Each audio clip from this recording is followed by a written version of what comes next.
Hey everybody, welcome back. So today I'm going to be doing a ribbed cat eye set again, but this time I'm going to do it on a square nail. Now, I loved it on the almond, but I wanted to see what it looked like on a square nail as well, which is why I'm doing this set. So right now, I'm just going to go ahead and paint a pink base on the nail so that it's not so transparent. So when whoever purchases these puts them on, you will not be able to see your natural nail underneath the press on. Now, excuse me, guys, because my voice does sound horrific. I don't know about you, but for some strange reason, every single time the weather changes and it goes from cold to hot or hot to cold, I end up sick.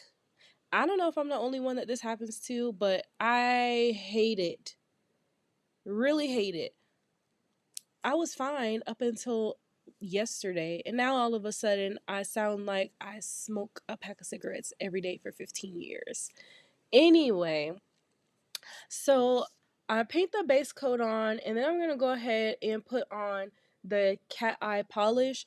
The one thing I love about the cat eye polish is one, it goes on so easily. It just glides. I love it. And then playing with the magnet on it to, get the look, the vibe that I'm going for. I also love that part as well. So I'm going to do that. And then you're going to watch me do the ribs. And I do the ribs with a builder gel. So I use a detail brush and builder gel to do the ribs.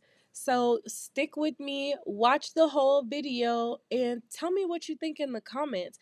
If you like this, please stay tuned for more videos to come. I'm going to start doing more intricate sets, and I just want you to like, share, and subscribe, of course.